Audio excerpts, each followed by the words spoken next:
Steve, I'm on a roll already. We're all over the place. That's Good. about It where would be we're at. entertaining that Yeah, way.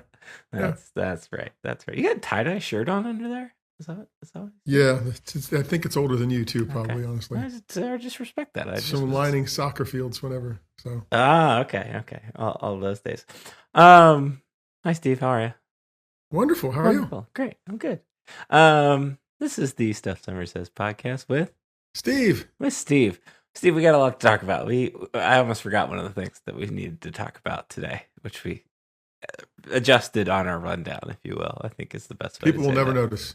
Yeah. So I'm going to tell them. Actually, I'm not going to tell them. They can guess which one of these topics I forgot about. So here's what we're going to do. We're going to talk about the game. We're going to talk about the TV, radio experience, blah, blah, blah. People returning, people leaving. And then I want to revisit one of Steve's articles from the last few weeks that I don't think we gave enough attention, and I just wanted to come back to because I think it was good. And I think it deserves a little bit more attention. And then I have this week's old guy, young guy, which you're already questioning. I think is the best. Oh way no, I to was say just that. curious. Okay. It wasn't a bad question. It was a curious question. We'll save it. Okay. Okay. Okay. All right. All right. Let's talk about it. That being Penn State's loss in the college football college football playoff semifinal to Notre Dame. Okay. You were there. How was it? Let's start with that. You want to start there? It was great. Yeah. It was great for 59 minutes and 53 seconds, I think would be the best way to say that. I think is the best way to say that. That's great. So let's I don't even know where to start. Okay, let's start with the game briefly, and we'll dive into the vibes of that stadium, because I actually really like that stadium. That was a major takeaway, and I forgot to send you some pictures, which I think you'll enjoy. I'll hit on those in a second too. Let's talk about the game. I think it is fair to say probably one of, if not the most painful loss in Penn State football history. I don't think it's necessarily the worst loss by any means. I think Temple 2015 is the first game that comes to immediate mind, plus some others in there. But I guess I wanted to say this, and I hope I captured that moment. I've never experienced the way people were after a game. It was dead quiet. It was bizarre. It was like there was sound, but there wasn't sound. Everybody was kind of just walking in slow motion. And I think a lot of people felt that way. I think that was kind of how the stadium felt. But I will say this, like if we're like looking for optimism, I think obviously the season's over, so like this doesn't necessarily matter too much. Penn State did not play bad. Penn State did not play poorly. I think the wide receiver, and I don't think the wide receivers weren't a factor, and I don't think the quarterback played his best game. In fact, maybe his, and I think that statistically you can prove this, maybe his worst game of his career at Penn State. And it's just a shame that it kind of had to happen then and there, and it's a shame that he had to make the worst decision that he's made as the quarterback at Penn State then and there. And I think that's going to leave a lasting little mark, if you will, on this season.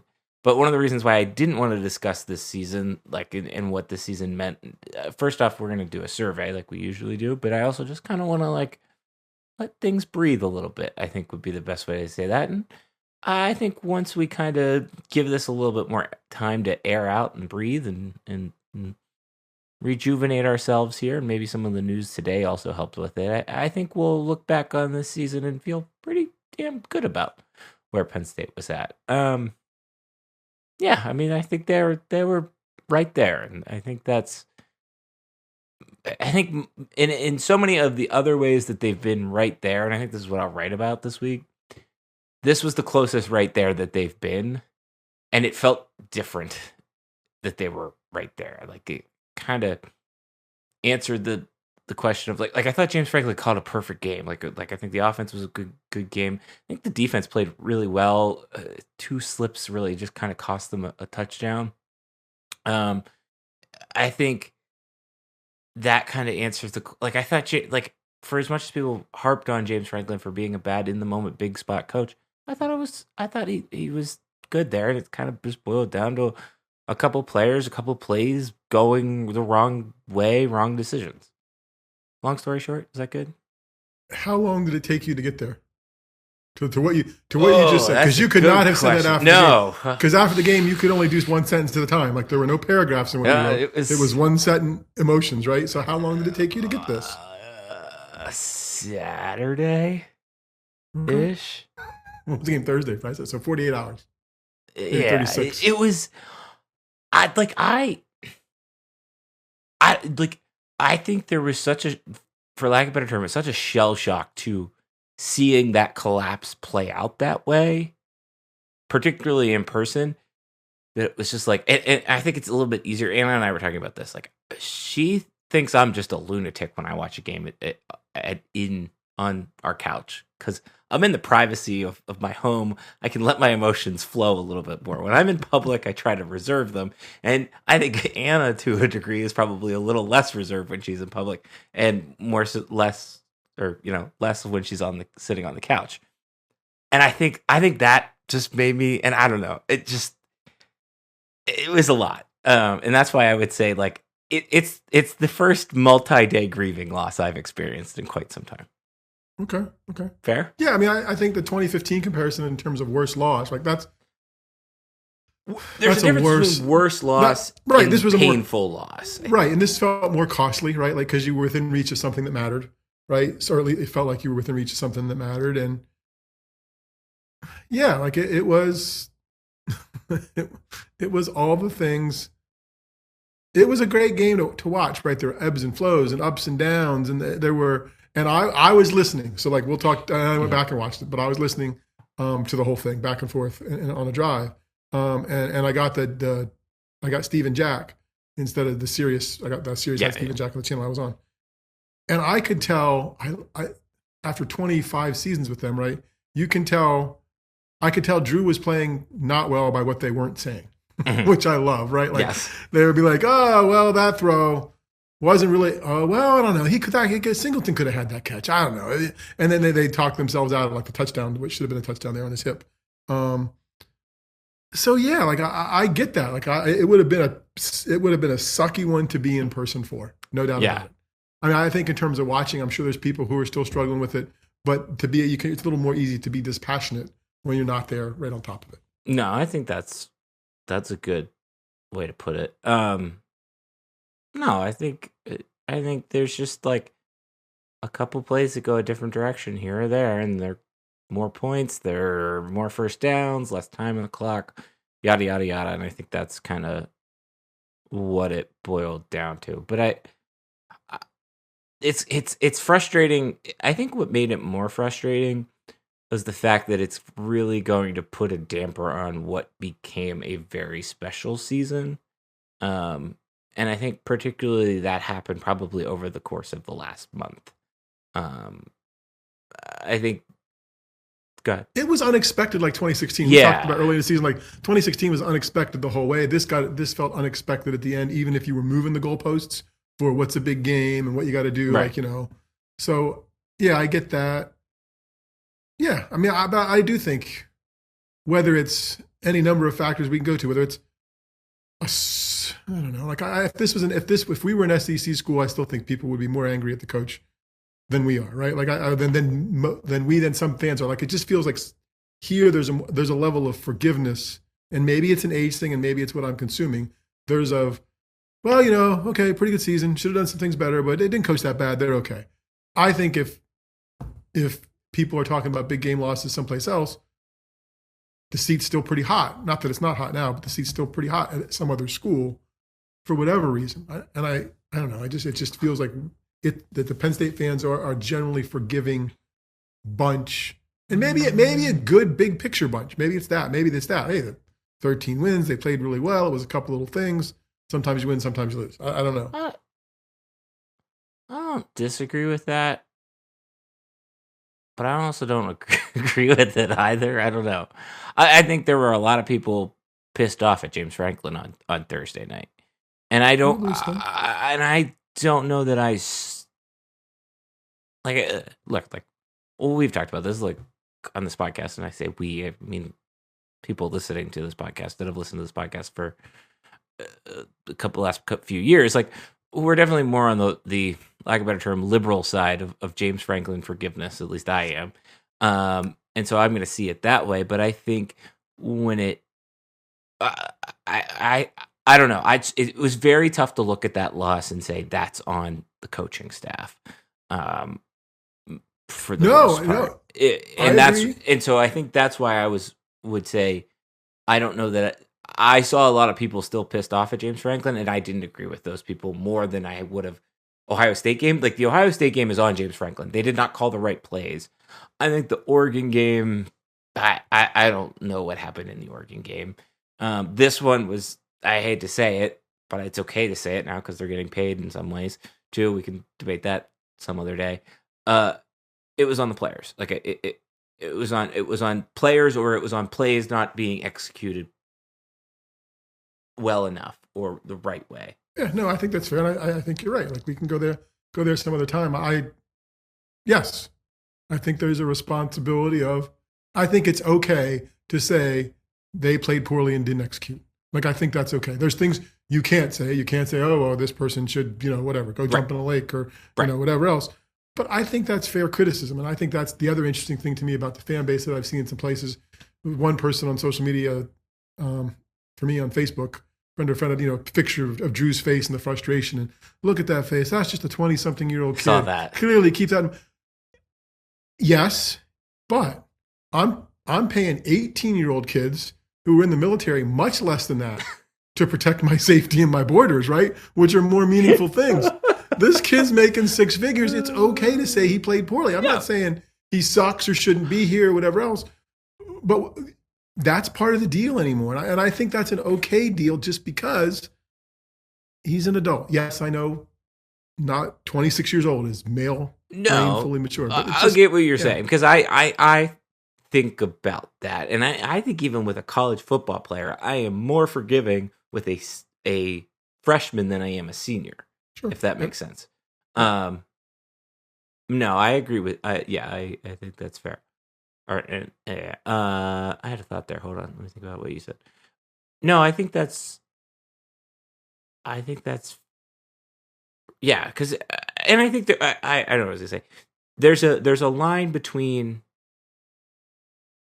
decency and non-decency for whatever. So go ahead. So people were silent at the game. Was there any displeasure vocalized by Penn State fans at all? Like was there any booing? Was there any whatever else? I didn't hear any booing. And when the team came off the field, people were cheering, cheering the team going down the tunnel, saying thank you for a good season, which I thought was an about face from, if we go back to the games we consider big, the about face from James Franklin getting booed as he sprints down the tunnel after the Ohio State game, basically. Okay. Would be the best way to say that. What was the fan mix? 60-40 Penn State? 70-30 Penn State. 70-30? It was. Okay. I don't know. I really didn't. I'm obviously not going to go back and watch that game because I lived through it and don't need to live through that one again. That was first. That was like my first. Like after the game, I always say to Anna, any loss. Well, at least we got this. That was my first. At least we don't have to live through that again. I don't know. The Penn State section, like the corner in the Penn State section, was all Penn Staters, but pretty much all told about the 50-yard line, maybe the other 40 was Penn Staters, and that wrapped around all the way through the Penn State end zone and then trickled over into the Notre Dame sideline pretty well. So it was an impressive showing, I think, for a lot of people. Because Orlando, Miami is relatively easy to get to. You've got 3 airport options, pretty cheap from what I understand. Like our flights were pretty reasonable. A lot of people even have family down that way, or some family in Florida too that I know a few people stayed with. No, that was cool. Let's start at the beginning of the day, which the tailgating experience is a gigantic headache because you're basically tailgating around highways, so you have to walk over these pedestrian bridges. So we needed to take something back to the car. We were tailgating with some friends at another lot, but I had to walk basically like a quarter of a mile further because I had to walk over this pedestrian bridge and couldn't just walk directly straight across the street. That would be the biggest heads up that I had. It was also, and these were the pictures I meant to send you. You are tailgating on the F1 track. Like, there are parking spots basically right next to the F1 track, which is kind of cool. I tripped over, I don't know what the technical term for them is, but you know when they go around a turn, like the little S turns and there's like the little berms or whatever? I tripped over one of those. Didn't fall, but I tripped over one of those. Very cool. So that was good. The stadium, Hard Rock Stadium, might be, of the outdoor, quote unquote, outdoor NFL stadiums that I've been to, might be my favorite. You're literally on top of the action, even if you're up top, which we were up top. The sight lines are great. If it rains, I would imagine that overhang is perfect. The jumbotrons are crisp and clear, and there's 4 of them. There's one in each corner, so you don't even really have to turn your head very far to see one. And the other cool thing about that stadium is because the way when they redid it, they basically like made it a suspension bridge. When people jump up and down, the whole thing like really shake. Like it, for as much as Beaver Stadium can shake, this one shakes a lot more. It was cool. It was. We left that game saying next time the Steelers play down there, we want to go to a game there. Okay. So, how's the radio? Cool. How's TV? Good. I mean, Steve and Jack were exactly what I thought they would be, which was great. Glad to have them on the satellite as opposed to something else. TV was good. I'm hard on McElroy, but I thought he had a decent game. Like, I know he got some blowback about Notre Dame at the end of the game, but I wasn't listening for that. And by that point, I thought he was good on some quarterback stuff with Aller, pointing some stuff out like as it happened as opposed to later. And I think McDonough is one of the best in the business. I just think he's overlooked because he does everything so well. So I think they did a good job. Like for being the second broadcast, right? Like just because Ohio State was going to get the first team, there's not a big discernible difference. It's just the voices are different. Right. So no, production wise, they were good. And yeah. The numbers came out today. It was 17 point what? I don't know. 17.8.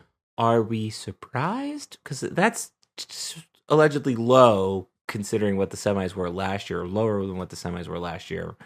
Yeah, I mean, I'm not surprised because of a couple reasons. I don't, and I bang this drum a lot, and it's kind of weird because of my job. I mean, Penn State is not the brand. It's not the TV draw that some other major college football programs are. It's just not. I don't know why. It doesn't make sense with the alumni base. It's just not.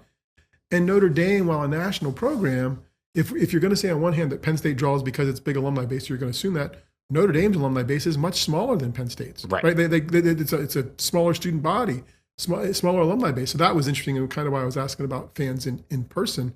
You know, they're like, oh, I'm surprised. It was a national serious pregame show. One of the sideline reporters like, wow, looks like there's going to be a lot more Penn State people here than Notre Dame people. And I'm thinking, well, yeah, no kidding. Like, I mean, I get the tradition and whatever else, and we've talked about that. But there's fewer people that are diehard fans, alumni, students who are going to come. So, no, I'm not surprised. I'm not surprised it was the less watched than Ohio State, Texas. I mean, maybe I thought it would have gotten to 19 or 20 million. Rose Bowl was 20 million, though, and the Rose Bowl was the Rose Bowl. So, well, yeah, and the Rose Bowl the other thing wasn't the Rose Bowl also simulcast on ABC? Am I making that up? No, you're right. Right? Yes, you're right. That gives it a bump. But I think the issue actually falls on the fact that it was a Thursday night, and like nationally, people aren't necessarily thinking about sports or particularly college football on a Thursday. I don't know. I understand the NFL playoffs are Saturday, but the NFL playoffs didn't start until 4:00. Play one Friday night and put the other one at noon on Saturday and have it be the lead. You want a noon game? I want a noon game for the playoff. But I think that would be. But you don't understand what I'm saying. It puts you in his traditional spot. Yes, yeah. I think that's that. I mean, in some ways, I thought Thursday could be better than Friday because Friday and Saturday sometimes are just tough. People go out and have a social life. Right. So in some ways, I thought Thursday was going to be better. And for a brief moment, I'm like, well, Penn State, Notre Dame, they might get a bigger number. And if Ohio State, goes a little heavy on Texas, but that game ended up being close enough at halftime to keep people watching. So, I mean, I wasn't I guess, I mean, not that I'm invested or carried. I don't know that I was disappointed in the number, but I wasn't surprised. Like maybe I thought it was going to get 19, but But still, it what? is. It's interesting being in Center County, listening to local talk of people. This is going to be the biggest. I heard somebody say this is going to be. This has a chance to be the most viewed college football game ever. I heard somebody say that. I'm like, and somebody who does this stuff, I mean, does, but it works as covered games. I'm like, there's just no way. It's just not possible. You know. Well, and the other thing I was thinking about is like I was thinking about that number specifically, or at least what's the most viewed Penn State game. I don't think we'll ever get to that again because. No, it won't. You'll never get to Miami, 80s. Penn State, right, 86 because there were too many viewing options. There was right. That was the most viewed game, and you were not going to get there again. Well, and just wasn't even the most viewed game. That was the only thing people would watch. Like Didn't have a choice. Right, you had 5 channels. Right. Back in my day. So, no, I was thinking about that. Like it would be because that is the 17 on that still is the most watched Penn State game since you've been keeping track of things, which is quite a while. Yeah. No. So, well, it's good to hear that ESPN did a nice job there. I'm eager to see what they do for the national championship game. I'll watch the net. I'm not that bitter. Like I'll still watch the national championship. We'll watch it for a while and hope it stays close. I mean, I don't have a lot of hope for it being close. I mean, Notre Dame's got great defensive backs to go up against the Ohio State receivers, but Ohio State I think Penn State had a better chance against Notre Dame than against Ohio State than Notre Dame. Well, just familiarity, and I think that happens with conference games sometimes. You get closer games because you know the people and you know what's going on. And I think also just I don't know that Ohio State team looks very locked in. Like I don't know. In some ways, I said. Can you say that about another school? He didn't patent it. He didn't patent it. No, okay. No. Trademark it. I looked into. Well, that. And maybe Ryan Day won't say anything to tick off Marcus Freeman or make his players take offense at him. Yeah, that was a weird storyline, which I just don't have the time or energy to debate or discuss. Because I think I'm going to write not so much about that. I think my Dear James open letter is going to be a little bit about tone and communication. And I don't think it's his fault in some instances. Like, I don't know that he was taking a shot there, but I think one of his challenges is I think it's more communication based than almost anything else in some ways. So we'll see. Interested to hear those. All right. That's about it there. Anything else? Nope. I'm glad the morning's over, though, because I was worried about you for just a little bit. Thank you. You were. I appreciated that. Okay. A little bit of news. Let's go sequentially, I think. But maybe not inverted pyramid. I don't know. Maybe. We're going to do however you guys, because it's your name's in the show, so you do it. Sure. We're going to go sequentially. The first big news of the day was the fact that Tom Allen is taking a job at Clemson. And I'm a little surprised by it, but I can live with it if the family option is the thing, is the reason. Is that what we're hearing? That is what the people on the internet have told me. Okay. That his daughters live in the area. If he's really doing this whole like, I don't know, never going to be a head coach again. Yeah, like I might as well. Yeah, I might as well be comfortable making all my buyout money from Indiana. I'm fine with it. I mean, it's a little annoying just from the continuity perspective that I feel like Penn State had kind of maybe turned the corner. Like they've at least turned the corner on the offensive coordinator side. On the defensive coordinator side, now this is 3 defensive coordinators in the last 4 or 5 years. Maybe a little bit more than that. 5, 4, I can't count. So I don't know. I think that's.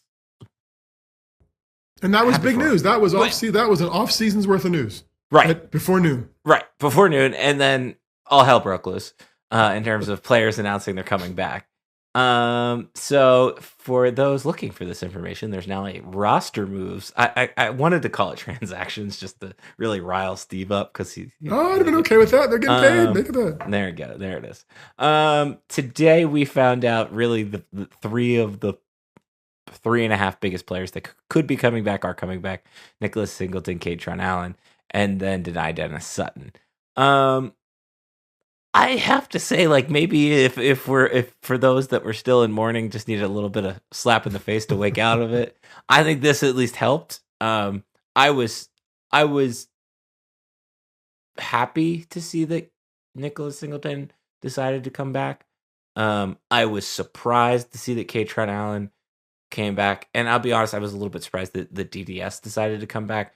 If it wasn't for the fact that like now he can kind of go fill Abdul Carter's shoes in some ways, and kind of take over now from Chop to Abdul to him, kind of a little bit of a self-fulfilling prophecy. I feel good about that, and I think people should be excited about that, and I think that's something that carries momentum into next season. And I feel like based on what we've seen of these older classes kind of sticking around, continuity, et cetera, I think that's a credit to James Franklin. I think that's optimistic if you're looking for it, and I think it's also a credit to, this is a segue to Happy Valley United. There was a so let's stop there before I get to Happy Valley United, because but any other thoughts on the? I think they're going to be scoring 40 points a game the first 3 games next season. Only 40? Well, minimum. Okay, because I mean, I don't know what Vegas set the over-under on, but you're playing Nevada, FIU, and Villanova. Like, okay, maybe 45 or 48 easily. Sorry, was that Nebraska? Did you Nebraska? It was because Nevada is working with Alaska, right? And I think they're working on the West Coast Conference. Gotcha. Smart ass. Okay. Jesus. Right. No, I think it's good, right? Like, I mean, after the Allen thing was like, oh, okay, that sucks. Getting continuity, whatever else. But then all of a sudden, I guess my thought is will a younger running back that go in the portal somewhere, right? Like, there's got to be because there's no rep. There's not enough footballs to go around here at some point. Well, and I think I can't remember. Oh, actually, I can look on the blog. Look at this recruiting class. Hold on. I can't remember exactly how many they brought in, but I think it was at least 2. 1, 2. Yeah, 2 running backs come in. So you've got like 7 running backs on your roster. So yes, I wouldn't be surprised to see if somebody else dipped into the portal, so to speak. But I don't know. I think at least there's some proof data points, if you will, if you're searching for those, of this worked out well for Michigan when all of their players decided to come back. And we can take it a step further or down, I guess, would be Washington. It worked out well for Washington the year that they were last year when they were all senior laden. So I think, Ohio State too. I mean, right. Kirk Herbstreit has gone. One media thing has gone full in Buckeye the past couple of weeks. I mean, I don't think he's ever not down the middle as best he can, but I think the past couple of weeks he's been a little lean. He's been a little leaning into the whatever their colors are. And he was like, well, people talk about them spending the $20 million. It's not like they went out and got all these players. They spent the $20 million to retain these players who they already had. And to me, it just is, well, they were spending the money for players to begin with. But he's probably not wrong, right? Like, they got some other players they just kept around longer who've been in with the program. So no, it's a model that works, right? And I think if you're the coaches, you're selling that. I don't think it's a hard sell. Look at the last, national champion, the folks who are competing for the national championship this year. It's continuity, and we need to lean into that. So I think good for them. I don't know what my thought was there. I think continuity is big, and I think I've seen 2 interesting statements from last week, and that was kind of going back to this Happy Valley United point. The first one was in an article from The Athletic, which talked about how 80 to 90% of Happy Valley United's budget is going towards player retention, which I think is interesting.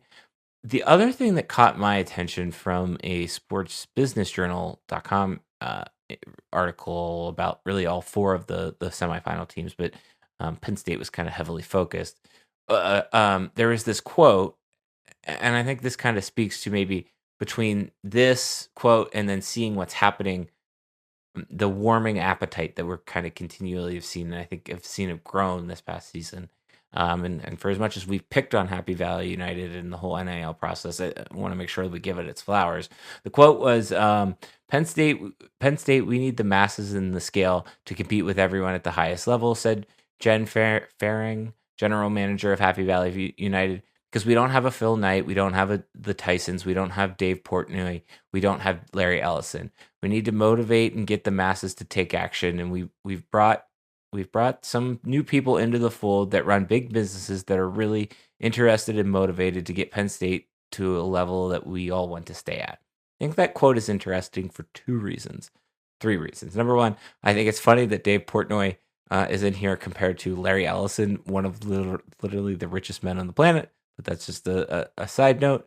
I think two things I heard here are, one, Penn State fans, more average Joe Penn State fans are participating in Happy Valley United, which I think goes to their marketing and getting their ducks in a row. And two, I think it's interesting to hear that like there are bigger players, bigger sharks out there to get, and Penn State's trying to get them to come in. And I think if we continue down this path of, and obviously this is all going to change here in about 6-7 months, but if we continue down this path of like asking Joe the fan to give, if you're looking for some proof of why you can give, remember why you were happy at 3:00 this afternoon when you saw that Katron and Nick and DDS are coming back. That was a longer roundabout way to get to that point, but I think I just thought that was an interesting quote. And I might write about this quote and the other quote later this week too. Yeah, I mean, my understanding is more for retention, right? Even without that, I mean, it's about come here, make a commitment. You'll get yours when it's time to get yours, or at least a little more of yours than when you first start. And that's always been Penn State's issue in some ways. When they did the STEP program a decade ago, right? They would internally talk about the prices, and I know they talked about this. Like, well, what are we going to do about the cousins from Clearfield? Like, not everybody has the money to like just plop down this stuff. Like this is a significant portion of a significant portion of our fan base's income. This is they're making a big decision here, so we can't just say we're going to raise the prices to do this and get that. So I think them all getting together and getting on the same page and maybe getting some people to, think about ways to make it work and how you get small donors and bigger donors and make it make sense. I think it's coming. I think they started a little behind, and I think it's coming now. And they're right. They need it because they're going to have to keep up. I felt like they were 2 years ago. I felt like they were 10 years behind, if that makes sense. And now I feel like they're maybe a year or two behind. Okay. Yeah, I think that's what I was going to say too. But yeah, I think you're right. So, and then again, until the goalposts move on how the stuff operates. Well, and that's the other thing about all of this. But I think at least for right now, in the present, the roles, abiding by the rules that are set out in front of them, at least it seems like people are playing with them and playing with them well. Yep. Okay. One thing I want to move on to is your article from. This was actually before the Fiesta Bowl, and we just didn't get a chance to talk about it. I thought it was a good article. Wanted to highlight it. You laid out the 6 or 7 biggest media storylines, business storylines of the year for 2024, kind of recapping things. You got Pay for Play, Beaver Stadium concert, Playfly, Whiteout Energy, the women's volleyball viewership, a surprise BJC duel, and then LeVar Arrington's parties. Which of those, I want to ask you, Mr. Author, which of those do you think was the most impactful on the Penn State fandom writ large? That's a good question. I'm going to say, the concert, right? Like just the concert. Yeah, I think so. Just because now it's not. I mean, Pay for Play is coming. I mean, that's probably the biggest one writ large. That's why it's number one. It's going to shape the sport. I think the concert improving it. People are going to be excited when the next one happens. When the stadium is changed, like they're seeing the stadium change every day now. I think when the next one comes or whatever the next big event is, athletics decides to do, they're like, okay, this works. Okay, they did this once with X artist, and I think I know artists talk, right? Management groups talk. Luke Combs people are going to say, hey, we had a good time there. They did it right. They did right by us. They're asking you to do it. Hey, go ahead. Check it in. Do this. So I think that because Playfly they don't really notice, and that's kind of Playfly's MO is they're going to market and raise money and when it's not about them, which is great. I mean, the other one that could be big, right, would be the Whiteout and the Whiteout Energy, just because of owning the Whiteout, right? Go ahead and name your game and do it and make that the thing you own. So maybe that's second behind the concert, but the concert's going to be the revenue stream, all that, because the Whiteout, no matter what, there's no unrealized revenue with the Whiteout. It's another home game that was going to be sold out anyway. So I think the concert. I think that's you made a good argument for that one there. And I think that would actually be my choice because I think Playfly is too behind the scenes, too inside baseball for fans to pick up on it unless you're like really looking for it, and we're really looking for it.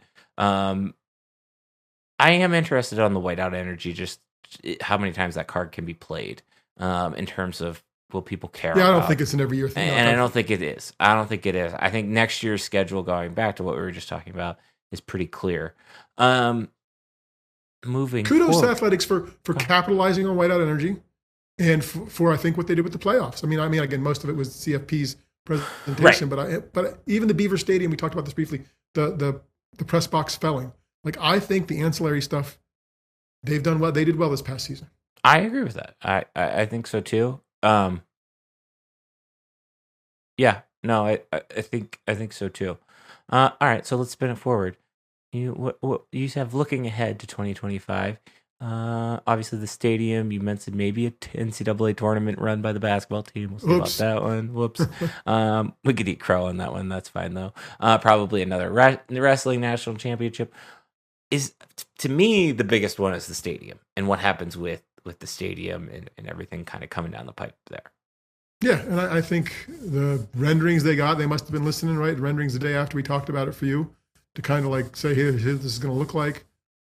It's a lot of work, right? Like, because those temporary things are going to come down after they're up too, which is, there's a lot of work, but that to me is a sign of commitment. They're going to try to do it right? Like, we got to try to keep as many seats sort of available for people and have a west side, and then we're going to take that down and do the rest around them, or maybe the temporaries become permanent, whatever it is. Because I think the big thing with the stadium is making it do two things for them: making it make money, which athletics wants it to do by having more of those spaces and premium seats, but also still making it feel accessible and cool for fans. Right. Like, somehow that they're still welcome there, and it's not only for the people with money.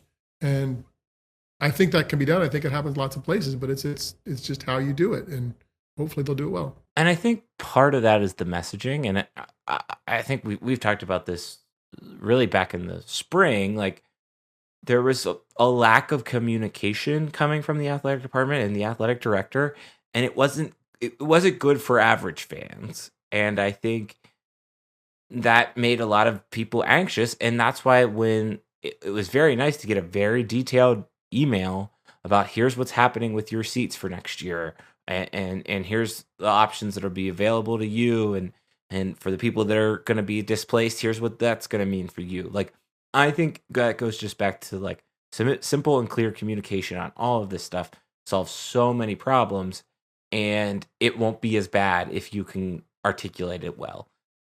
Would be my message, if you will. What's your deadline, or did it pass already for next season? It has not. It was not a deadline included, unless I read the email incorrectly. Let me double check it. Because I'm thinking that deadline, right, and then blue white are your next. That deadline or deadlines, Yeah. and blue white are their next opportunities. Right. There's no real deadline in here. This is more so just this is our plan of action, if you will, of here's what the bill looks like and things like that. But yes, those, you're right. Those would be like the next chances for impactful moments, if you will, I guess. Because I don't know how quickly they'll turn around memorabilia from the felling or pieces. I mean, that could come sooner, but that feels like that might be between blue, white, and the season to get you through the summer. Just as something to keep it moving along, like some other touch point, right? And I feel like that's like I'm interested to see how they do that. Is that an auction? Is that you can just buy a piece of metal? I would buy a piece of metal. I think that's kind of cool. But if it's going to be an outrageous price, like the wrestling mats, when they sold the wrestling mats and they were like $300 or something like that, it was a little pricey. So okay, no, that's yeah, I feel good about that though. I think that's the biggest storyline for 2025. Kind of head into this new year. Yeah. Anything else there? We hit all your points, hit all your touch bases? Yes, no, I think so. Thanks for going back to it. That's great. No, I wanted to get back to that one. All right. This week's Old Guy, Young Guy. My simple question for you, and you are curious about, to quote you, are snowblowers a sham? Because I feel like they are. Why? Do you have one that doesn't work? No, but here's what I've been told all of my life. Either A, don't buy or buy a snowblower. It's great. And then somebody always comes into the conversation after that and be like, yeah, mine never works. Or don't buy a snowblower. It's a waste of money because they will never work. Just a person that is like from the get-go. So I want to know, are they a sham? Do you have one? I had one, but I didn't like how it works. So I got See? Exactly. That's like I thought about what I But there's people who swear by them. So yeah, but I've never met one of those people that swear by them. Who's never had a problem, who never takes that snowblower out the 3 times a year that they use it, and it doesn't work 2 of those times. Right, like mine started and ran and was fine. It just like if it was snow was wet or heavy, it felt like I wasn't getting it. I didn't have it set low enough or something, and it was just pushing the snow. And I'm like, well, I can just push the snow. Like I'll just get any more. Like I treat it as well, unless we get like we've got maybe 3 inches in one of the storms this year. If I get more than that, I'll prep and get the tractor out and it has a blade on it. And but otherwise, it's my wellness program, right? Like we'll go shovel. Like I'm okay with that. Like okay. Get a little bit of exercise. But you're right. Like I don't know. What I was thinking about in particular, and maybe this isn't an old guy, young guy thing. I'm not thinking about buying one. There is a cool Ryobi like thing you can attach to a shovel. Yeah. That it's not really a snowblower. It's more of a snow pusher. Spinner thing. Like they have on campus with those blue things. What I was thinking about though is this an old guy, young guy thing, or is this a regional thing? Because I'm sure people up maybe starting at U and North need them. But I go to Home Depot or Lowe's and they got 20 of them just sitting out there. And I think, who in Maryland is buying that? You're going to use them twice a year. It's a waste of money for you, right? Like I think again, shovel it or drive over it, or if you get a bunch, it's yes, you're right. Okay. I think so. All right, so I've convinced you. That is why I think they are a sham. I'm glad that I've convinced you. Yeah, like my father had one who was like, "Here, just take this. It'll be great. I've used it, blah blah." And it worked okay, but it was just easier for me to get the tractor out with the blade, or honestly, just shovel the stuff. Like it's exercise. Okay, see, I'm glad we could have this discussion. And it's exercise for the dog too. What do your dogs do when you shovel? The dog. Well, the dogs don't. The dogs go out back. They don't come up. They're not out front dogs because they'll just run away because they're idiots. They're out back dogs. They love the wiener dog in particular. Loves the snow. Bolt does not. Is okay with it. He's kind of a little snowplow in and of himself because he's short and got the way his breastplate is. It's like one of those boats in the Arctic that cut through the snow. That's Bolt. Marty loves the snow. Like he would live outside in the snow if he could. No, but the for me, I don't mind shoveling either. So that's now I will say I did screw up this year and not buy any salt. And our sidewalks have been a little treacherous, if you will. They sell that at stores. I know. I'm going to go buy some. Okay. It's all marked up right now because of snow. It is. It is. Supply and demand. All right. That segment was sponsored by every snowblower company you can think of. Okay. That's this week's podcast. This is not our season recap episode. I think we're going to save that for next week. I think a day this week, maybe Thursday, maybe Wednesday. It's Monday right now.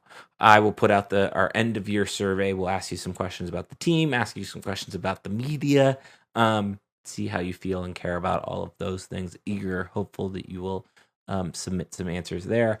I will have a season recap blog post. I'm aiming for Thursday on that. I might write about this Happy Valley United thing a little bit more just because it's interesting to me. I know Steve has some stuff up his sleeve as well.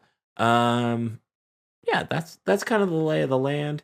We'll have a podcast probably Tuesday next week, like Tuesday night next week. We'll do it. Maybe Wednesday if Steve's free, just because national championship is Monday. Usual type thing there. Yeah, we'll kind of. I don't know. Still year 2 of the deplaning experience in terms of after season. So I got to figure out what our new. We go heavy into wrestling. We go heavy into wrestling the first week at least because we have Shane Sparks from BTN before the 2 big BJC matches. So that'll be right after season pre. So we might not deplane until. I wouldn't say deplane, but we'll change the flight path. We're focus on some other things. Yeah. Sure. Wow, we're going from snowblowers to planes. Look at us. Look at us. That's see, can't get that anywhere else. Blog exists. It's called stuffsummersays.com. Like I said, I added. It's under. If you go to Penn State football, if you're on the mobile and you hit the hamburger menu at the top, You're looking for Penn State football, then roster moves. I'm trying to make a helpful little guide. That is what we have figured out works, for whatever reason it is. But and that's what we're going to pursue this year is guides to things. I think continuing that. That's going to be somewhat of our editorial theme. So there's that. Then there's also on the website a section called With Steve. We've got emails. Mine's Darian at StuffSummerSays.com. Steve's is Steve at StuffSummerSays.com. 5 stars, thumbs up. Thanks for listening. Hopefully you feel better about Thursday night and everything else. And hopefully we boosted your spirits and moods, because that's what we're really here for. Other than that, we've got Twitter handles. Mine's at StuffSummerSays. Steve's is at Steve Sampsell. See ya. Bye.